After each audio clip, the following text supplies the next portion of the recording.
অন্য সবার মতো তিনিও একজন মসজিদের ইমাম, কিন্তু তিনি নিজেকে শুধু মসজিদের ইমামতিতে সীমাবদ্ধ না রেখে একজন উদ্যোক্তা হিসেবে গড়ে তুলেছেন। আমি একজন মসজিদের ইমাম ও খতিব দীর্ঘ 12 বছর, পাশাপাশি টিএস শুজ একটি জুতার ফ্যাক্টরি উদ্যোক্তা। আলহামদুলিল্লাহ আমার জুতার একটা ফ্যাক্টরি আছে, দীর্ঘ 2 বছর চলছে। আমার এখন বর্তমানে 13 জন শ্রমিক আছে, কাজ চলমান আছে। আমার এই জুতার ফ্যাক্টরির মাধ্যমে তারাও মোটামুটি লাভবান হচ্ছে এবং আলহামদুলিল্লাহ আমিও লাভবান হচ্ছি। মোহাম্মদ দেলোয়ার সুলতান লক্ষ্মীপুরে মসজিদের ইমামতির পাশাপাশি গড়ে তুলেছেন টিএস শুজ নামের একটি জুতা তৈরির কারখানা। 6 লাখ টাকা মূলধন নিয়ে 2 বছর আগে উপজেলার চরকাদিরা ইউনিয়নে কারখানাটি চালু করেন তিনি। হ্যাঁ, আলহামদুলিল্লাহ আমার ফ্যাক্টরি আজকে 2 বছর চলছে। অনেকগুলা মেশিন এখন আছে, আরো মেশিন আনার ইনশাআল্লাহ পরিকল্পনা আছে। ব্যবসাকে আরো বড় পরিসর করার আমার পরিকল্পনা আছে।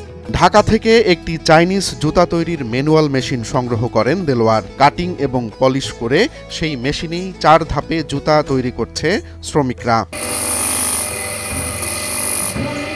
তার কারখানায় তৈরি করা ক্যাঙ্গারু জুতার চাহিদা সবচেয়ে বেশি। প্রোটেকশনের হিসেবে আমাদেরকে বেতন দেওয়া হচ্ছে। আমরা যত বেশি প্রোটেকশন দিতে পারি অত বেশি আমাদের টাকার সংখ্যাটা বেড়ে আসে। ফ্যাক্টরিটা আরেকটু উন্নত হলে, বড় হলে আমাদের জন্য আরো সুবিধা হতো, ভালো হতো। দেলোয়ারের কারখানায় বর্তমানে 13 জন শ্রমিক কাজ করছেন, যাদের বেশিরভাগই নারী। এখানকার উপার্জনের টাকা দিয়েই তাদের সংসার চলে, তাই নিজেদের সন্তুষ্টির কথাও জানিয়েছেন অনেকে। আমি এখানকার ম্যানেজার, আমাদের আন্ডারে আমরা 13 জন কাজ করতেছি। একটা চরকাদিরা ইউনিয়নেতে ফ্যাক্টরিটা হওয়ার পর আমাদের লাভ হচ্ছে। আমরা অসহায় মেয়েরা ঘরে বসে থাকতেছি। এখন এই ফ্যাক্টরিটা হওয়ার কারণে আমরা এখানে উপস্থিত আছি, কাজ করতেছি কিছু সুবিধার জন্য।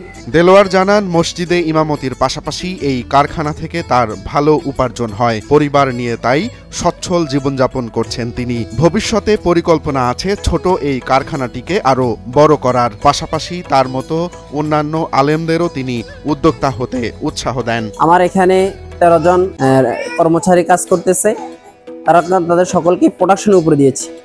আলহামদুলিল্লাহ আমার এখন ক্যাঙ্গারু আইটেমটা আছে, দীর্ঘ 2 বছর ক্যাঙ্গারু আইটেমটা চলমান আছে। সামনে পরিকল্পনা আছে লেডিস এবং লোফার আইটেমটা উঠানো। এখন থেকে আরো বড় পরিসরে করার পরিকল্পনা আছে।